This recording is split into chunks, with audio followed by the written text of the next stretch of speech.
Assalamualaikum warahmatullahi wabarakatuh. Alhamdulillah wa syukurillah, la haula wa la quwata illa billah. Puji syukur kita panjatkan kehadirat Allah yang telah melimpahkan nikmat dan rahmatnya kepada kita, sehingga pada hari ini kita bisa mengikuti kegiatan Baitul Arqam dalam keadaan sehat walafiat. Salawat serta salam semoga tetap terlimpahkan kepada junjungan kita Rasulullah Muhammad sallallahu alaihi wasallam, suri tauladan, uswatun hasanah yang harus kita contoh akhlak daripada Rasulullah Muhammad sallallahu alaihi wasallam, sebagaimana akhlak beliau dicontoh oleh para sahabatnya, hingga Muhammad Khalid menuliskan sebuah kitab yang berjudul Ar-Rijal Haular Rasul, laki-laki yang ada di sekitar Rasulullah, yaitu ada sekitar 60 sahabat yang mulia, 60 sahabat yang begitu berperan besar dalam perjuangan Rasulullah Shallallahu Alaihi Wasallam. Maka anak-anak kelas 11 yang dirahmati Allah, pada kesempatan kali ini kita akan mengkaji bersama sirah sahabat Nabi, yaitu sahabat Bilal bin Rabah. Tentunya ketika disebut nama daripada sahabat Rasulullah ini, sahabat Bilal bin Rabah ini, maka sebagian besar umat Islam pasti akan mengenal sosok Bilal bin Rabah, sahabat Rasulullah, seorang sahabat yang mengumandangkan azan pertama kalinya. Maka kita simak baik-baik bagaimana Bilal bin Rabah mengarungi kehidupannya bersama Rasulullah. Bahkan nanti ketika Rasulullah sudah tiada, perjuangan yang telah dilakukan oleh Bilal bin Rabah akan kita simak pada kesempatan kali ini. Anak-anakku, siswa-siswi kelas 11 SMA Muhammadiyah 3 Tulangan. Kisah ini bermula ketika awal Rasulullah berdakwah di Mekah, ketika risalah Islam ini terlahir, risalah Islam ini bangkit melalui Nabi kita Rasulullah Muhammad sallallahu alaihi wasallam. Berita ini begitu menghebohkan kota Mekah saat itu. Bahkan seluruh penjuru Mekah pun dihebohkan oleh kabar kedatangan seorang nabi yang membawa agama Islam. Hingga berita itu pun tidak luput dari telinga Bilal bin Rabah, yang pada saat itu Bilal masih menjadi seorang budak dari tokoh Quraisy, yaitu Umayyah bin Khalaf. Ketika mendengar perbincangan dari majikannya bersama pembesar-pembesar Quraisy yang lainnya, ada Abu Lahab, Abu Jahal, Abu Sufyan, dan juga pembesar-pembesar Quraisy yang lainnya, menjadi suatu hal yang menarik pada diri Bilal. Ada sebuah magnet yang mampu menarik hati Bilal bin Rabah, hingga keinginannya berjumpa dengan Rasulullah pun terwujud ketika berjumpa dengan Rasulullah dan para sahabat yang lainnya di rumah Arqam ibnu Abil Arqam. Dan saat itu pula, setelah mendengar nasihat ayat-ayat yang dibacakan oleh Rasulullah, maka saat itu pula Bilal bin Rabah menyatakan keislamannya di hadapan Rasulullah. Keislaman yang awalnya sembunyi itu, disembunyikan dengan rapi itu, ternyata terbongkar juga. Terdengar pula oleh Umayyah bin Khalaf, menjadi cambuk dan cemeti bagi Umayyah bin Khalaf bagaimana seorang budak miliknya ternyata mengikuti ajaran yang dibawa oleh Muhammad sallallahu alaihi wasallam. Tamparan keras bagi seorang Umayyah bin Khalaf saat itu. Hingga akhirnya penyiksaan demi penyiksaan dilakukan kepada Bilal bin Rabah. Panasnya padang pasir Mekah saat itu ibarat bara api yang menyala, membakar seluruh kulit Bilal bin Rabah. Di siang hari yang terik dan panas itu, kondisi telanjang dengan terikat, kemudian ditindih batu yang besar di hamparan padang pasir yang panas menyala itu. Setiap hari demi hari penyiksaan itu dilakukan. Supaya apa?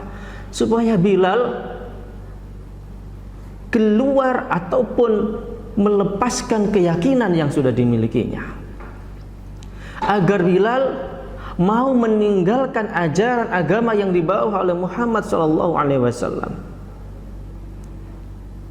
Tapi apa anak-anak? Apakah membuat Bilal bin Rabah itu menyerah? Apakah membuat Bilal bin Rabah melepaskan akidahnya, melepaskan agamanya, dan mengikuti ajaran agama yang dipegang oleh para pembesar Quraisy saat itu? Ternyata tidak. Dari lisan yang begitu mulia, dari lisan seorang Bilal bin Rabah, keluar satu kalimat yang membuat amarah Umayyah bin Khalaf dan tokoh-tokoh kafir Quraisy saat itu semakin menyala-nyala. Sebuah kalimat ahad, ahad, ahad, yang mengisyaratkan bahwasannya tidak ada Tuhan selain Allah. Qul huwallahu ahad. Dan kalimat itu yang senantiasa terucap dari lisannya. Tidak peduli beratnya siksaan yang menimpa dirinya, tidak peduli kejamnya penyiksaan yang dilakukan oleh orang-orang Quraisy kepada dirinya, sedikit pun tidak menggoyahkan keimanan Bilal bin Rabah.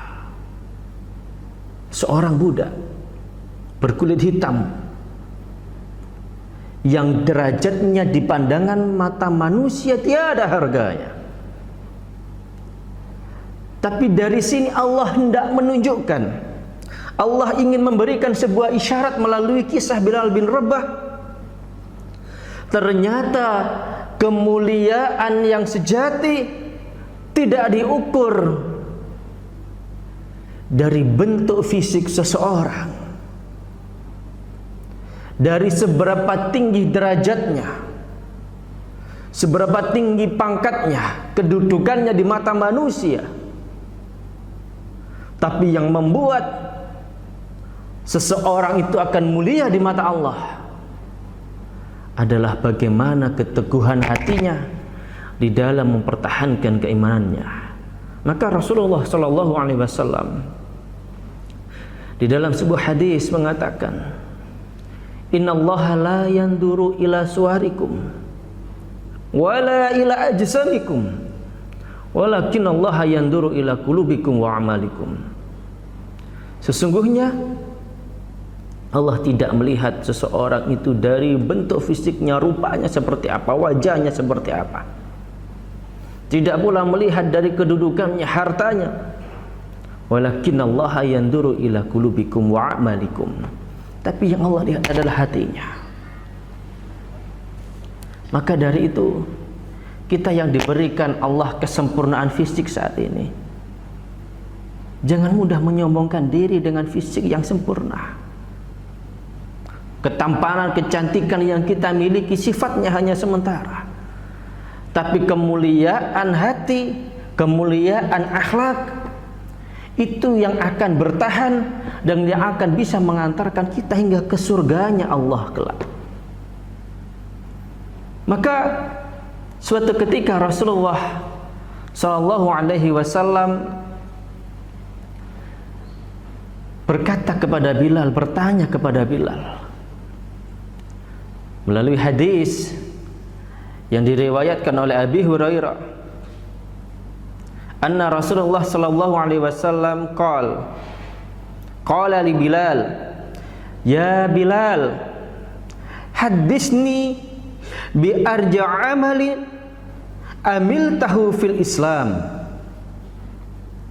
fa inni sami'tu dafna 'alaika bainal yadai fil jannah. Wahai Bilal, ceritakan kepadaku amalan apa yang engkau lakukan sehingga aku mendengar terompah sandalmu berjalan-jalan di surga. Maka jawab Bilal, qala ma amiltu amalan arja' indi, ya Rasulullah, saya tidak melakukan amalan istimewa ya Rasulullah, tetapi at-tahhir tuhuran fi sa'ah minal laili aw nahar illa sallaitu bidzalika tuhuri ma kutiba li an usolli. Muttafaqun alaih. Hadis ini diriwayatkan oleh Imam Bukhari dan Imam Muslim. Apa jawab Bilal?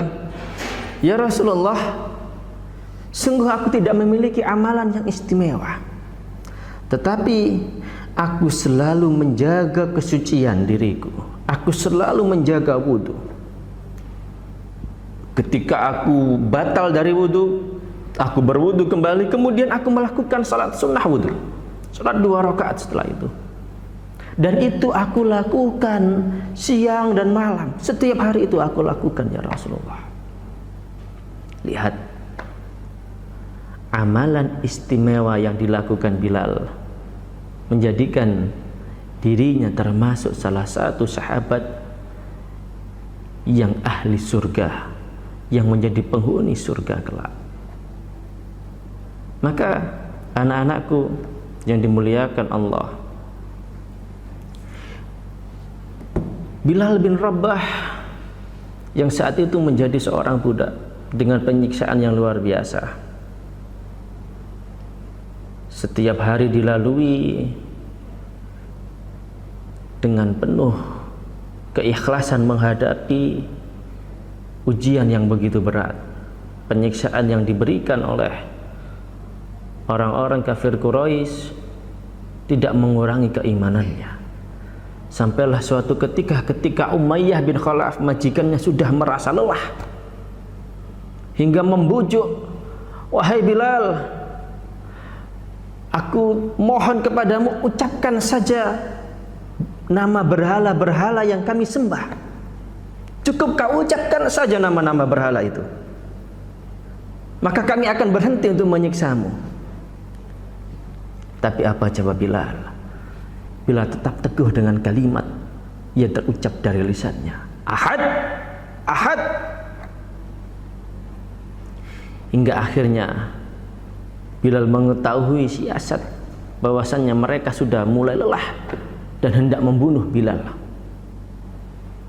Dan berita itu pun terdengar ke telinga Abu Bakar As-Siddiq. Maka keesokan harinya ketika Bilal bin Rabah dipanggang dengan kondisi telanjang di atas padang pasir yang membara, dihimpit dengan batu yang besar, datanglah Abu Bakar As-Siddiq mengatakan kepada Umayyah bin Khalaf, wahai Umayyah, apakah kau hendak membunuh seorang yang hanya mengatakan kalimat ahad? Maka mulai hari ini aku tebus Bilal bin Rabah, aku merdekakan dia. Maka ucapan Abu Bakar ini seakan-akan memberi angin segar bagi Umayyah bin Khalaf, budak yang sudah tidak ada harganya, yang setiap ucapannya membuat telinganya panas. Ternyata masih ada orang yang hendak memerdekakannya. Maka saat itu Umayyah bin Khalaf melepaskan Bilal bin Rabah kepada sahabat Abu Bakar As-Siddiq. Digandenglah tangan Bilal saat itu oleh Abu Bakar As-Siddiq. Namun apa yang terjadi? Terucap dari lisan Umayyah bin Khalaf, wahai Abu Bakar, seandainya engkau membeli Bilal bin Rabah dengan harga tidak lebih dari 1 uqiyah, maka aku pun akan membebaskannya. Maka berhentilah langkah Abu Bakar saat itu. Tidak terima harga diri saudaranya diinjak-injak oleh Umayyah bin Khalaf. Maka Abu Bakar membalas ucapannya, wahai Umayyah, seandainya engkau mematok harga 100 uqiyah sekalipun, maka aku tetap akan membeli, aku tetap akan membayar harga itu untuk kemerdekaan Bilal bin Rabah. Tertunduk malu saat itu Umayyah bin Khalaf. Dan qadarullah, ketika perang Badar, kekuasaan Allah saat itu ditunjukkan. Umayyah bin Khalaf ikut serta dalam pasukan Quraisy, dan di dalam pasukan umat Islam disitulah terdapat Bilal bin Rabah berperang dengan luar biasanya, dan setiap kali menebaskan pedangnya ke musuh, menebaskan pedangnya ke orang-orang kafir Quraisy, selalu keluar dari lisan Bilal bin Rabah, ahad, ahad, ahad. Dan ketika kondisi pasukan kafir Quraisy saat itu terdesak, mereka sudah hampir mengalami kekalahan, Umayyah bin Khalaf begitu takut ketika mendengar kata itu. Seakan-akan kata-kata itu hendak mencabut nyawanya, karena dia tahu kata-kata itu terucap dari bibir Bilal bin Rabah. Hingga akhirnya, apa hadirin, saat itu Umayyah bin Khalaf meminta perlindungan kepada sahabat Abdurrahman bin Auf di tengah perang yang sedang berkecamuk saat itu. Ternyata Bilal pun melihat sosok Umayyah bin Khalaf. Didatangi Abdurrahman bin Auf, wahai sahabatku, apakah engkau hendak melindungi gembong Quraisy yang di tangannya sudah melayang puluhan nyawa kaum muslimin, dan sekarang perang sedang berkecamuk, perang sedang berkecamuk dan belum selesai, maka apakah engkau hendak melindunginya? Apakah engkau hendak menjadikan dirimu jaminannya? Maka saat itu Bilal bin Rabah berteriak, wahai ya ma'asyiral muslim, di sini gembong Quraisy sedang bersembunyi, sedangkan perang belum usai. Maka saat itu pula puluhan orang-orang muslimin, pasukan muslimin datang kepada Abdurrahman bin Auf, dan Abdurrahman bin Auf tidak kuasa lagi, desakan demi desakan. Akhirnya tebasan pedang pun ditujukan kepada Umayyah bin Khalaf. Saat itulah Allah menunjukkan bahwasannya kemerdekaan seorang muslim amat berharga. Saat itu Allah hendak menunjukkan bahwa setiap kemungkaran, setiap kezaliman pasti akan Allah balas. Tidak akan menunggu hingga di akhirat, bahkan di dunia sudah Allah berikan balasannya. Anak-anakku, siswa-siswi kelas 11 SMA Muhammadiyah 3 Tulangan, seperti itulah perjuangan Bilal bin Rabah hingga Rasulullah pun wafat. Ketika Rasulullah wafat, khalifah digantikan oleh Abu Bakar As-Siddiq, dan di saat itu pula Bilal bin Rabah berkata kepada Abu Bakar As-Siddiq, wahai Abu Bakar, aku hendak menyampaikan suatu permohonan kepadamu. Bolehkah aku meninggalkan kota Madinah ini? Aku ingin berjuang di jalan Allah di tempat lain, namun tidak di kota Madinah ini. Wahai Bilal, Abu Bakar menjawab pertanyaan Bilal bin Rabah. kamu di sini saja.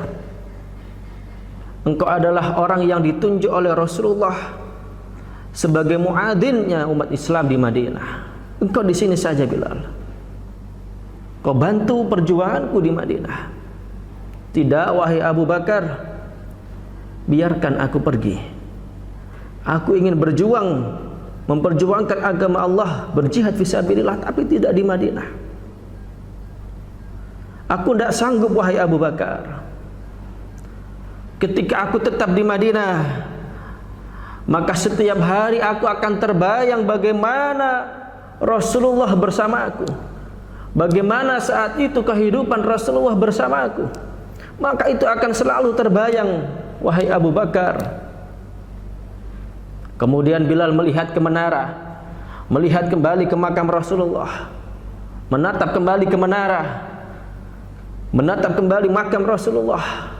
Tak kuasa menahan air matanya. Aku tidak sanggup, wahai Abu Bakar. Pasti aku akan senantiasa teringat bagaimana kehidupanku bersama Rasulullah. Ketika hendak datang waktunya sholat, aku senantiasa datang kepada Rasulullah. Ya Rasulullah, sudah tiba waktunya sholat. Kalau tidak begitu Rasulullah yang datang kepadaku, wahai Bilal, sudah tiba waktunya sholat, ayo kumandangkan azan wahai Bilal. Seperti itulah yang Rasulullah lakukan kepadaku, wahai Abu Bakar. Dan aku tidak sanggup menahan itu. Maka saat itu pula Abu Bakar mengizinkan Bilal bin Rabah hijrah kembali, meneruskan perjuangannya. Dan saat itu Bilal bin Rabah pergi ke Syams. Di beberapa riwayat dikatakan Bilal bin Rabah pergi ke Syria. Di sanalah Bilal kembali meneruskan perjuangannya, meneruskan kehidupannya di sana. Hingga suatu ketika di dalam mimpinya Bilal bin Rabah bertemu dengan Rasulullah sallallahu alaihi wasallam. Dan di dalam mimpinya Rasulullah berkata kepada Bilal bin Rabah, "Ya Bilal, ma hadzal jaba lima lam tazurni?" Wahai Bilal, sungguh kerasnya hatimu. Apakah kau tidak ingin mengunjungiku? Terbangun Bilal bin Rabah dari tidurnya, terbangun dengan rasa takut. Rasa takut akan apa yang diucapkan oleh Rasulullah. Rasulullah saat itu meminta Bilal, menyindir Bilal, betapa keras hatimu wahai Bilal. Apa kau tidak ingin mengunjungiku? Maka keesokan harinya Bilal menceritakan mimpinya kepada keluarganya, kepada istri dan anaknya. Kemarin malam aku bermimpi, aku dikunjungi oleh Rasulullah, dan Rasulullah mengatakan kepadaku, wahai Bilal, sungguh betapa kerasnya hatimu. Apa kau tidak ingin mengunjungiku? Maka saat itu keluarga Bilal bin Rabah mengatakan, kalau begitu kau kunjungi Rasulullah. Pergilah Bilal bin Rabah saat itu segera ke Madinah Al-Munawwarah. Ketika sudah hampir mendekati kota Madinah, tampak dari jauh gerbang pintu kota Madinah. Maka saat itu pula terbayang kembali nuansa, terbayang kembali suasana dahulu ketika bersama Rasulullah. Semakin mendekati kota Madinah, semakin tampak jelas gambaran itu. Dan semakin mendekat ke kota Madinah, semakin mendekati dan masuk kota Madinah, tersungkurlah Bilal saat itu. Tersungkurlah Bilal saat itu sambil meneteskan air matanya. Assalamu alayka ya Rasulullah, assalamu alayka ya Habiballah. Didatangilah Masjid Nabawi saat itu. Dan ketika umat muslim tahu Bilal bin Rabah datang, Masya Allah betapa bahagianya mereka. Abu Bakar menyambut Bilal bin Rabah dengan memeluk Bilal saat itu. Maka disuruhlah Bilal mengumandangkan azan saat itu. Tapi tidak mau Bilal. Aku hanya ingin berkunjung ke makam Rasulullah. Aku ingin berziarah ke makam Rasulullah. Sungguh aku rindu kepada Rasulullah. Maka saat itu datanglah Husain, anak dari Sayyidina Ali, dan juga Fatimah Az-Zahra putri Rasulullah. Datanglah Husain kepada Bilal, wahai Bilal, Aku ingin mendengar azanmu wahai Bilal. Jadi di antara Hasan Husain ini, perawakannya yang sangat mirip dengan Rasulullah adalah Husain. Ketika Bilal melihat Sayyidina Husain yang meminta Bilal untuk mengumandangkan azan, seakan-akan saat itu yang meminta kepada Bilal adalah Rasulullah sallallahu alaihi wasallam.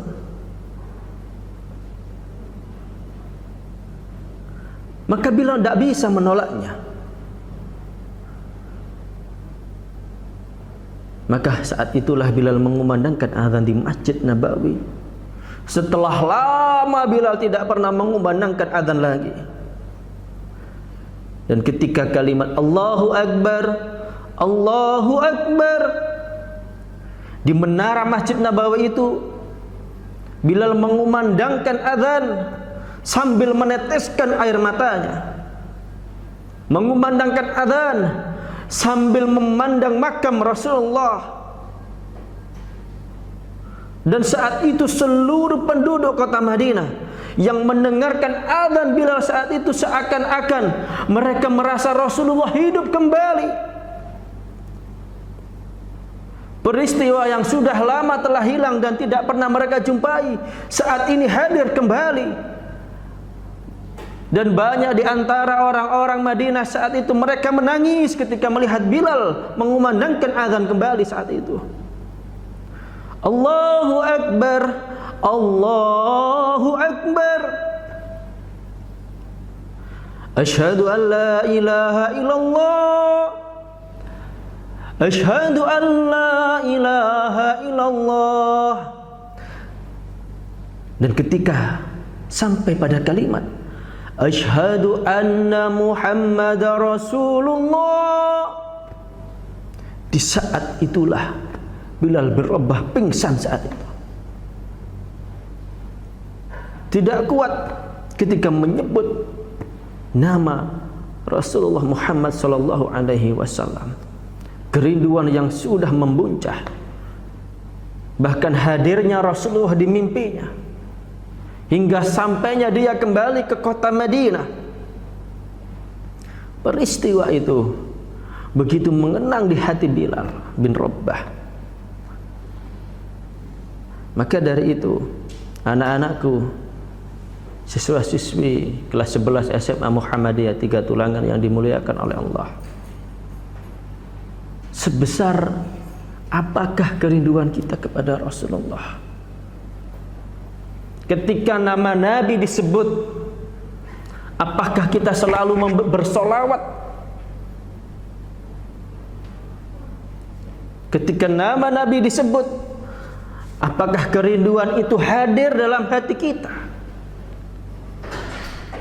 Padahal Rasulullah rindu juga kepada kita. Di salah satu hadisnya Rasulullah mengatakan, ketika bersama para sahabat, inni astaqimun bi ikhwani, sungguh aku rindu kepada saudara-saudaraku. Para sahabat saat itu menjawab, ya Rasulullah, alaysa nahnu ikhwanik, apakah kami bukan saudaramu? Antum ashabi, kalian adalah sahabatku, kalian membantu perjuanganku, kalian senantiasa bersamaku. Tetapi saudaraku adalah man lam yarawni walakin yu'minuna bi. Mereka adalah orang-orang yang tidak pernah berjumpa denganku.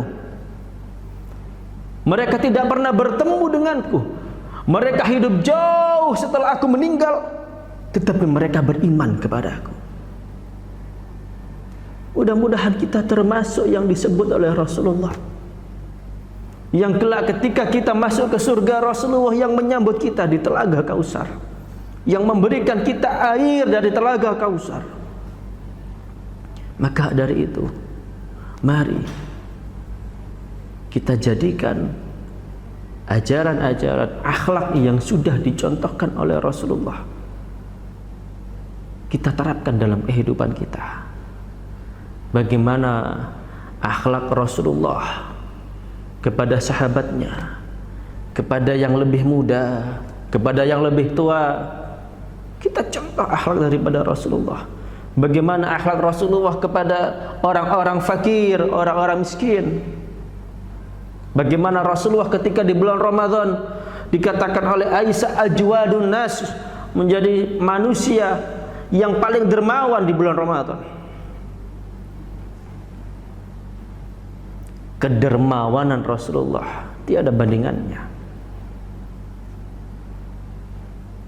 Jangan sampai idola-idola kita adalah orang-orang ghairul Islam, orang-orang yang bahkan menjadi musuh Islam, bahkan terkadang artis-artis yang tidak mengenal agama, atau artis-artis Korea saat ini yang malah menjadi idola kita, sedangkan Rasulullah, bahkan sejarah perjalanan hidup Rasulullah pun kita tidak pernah tahu, tidak ingin membaca kitab-kitab sirah nabawi. Maka lantas masih pantaskah kita mengharap syafaat Rasulullah kelak, sebagaimana syafaat yang akan Rasulullah berikan kepada para sahabatnya?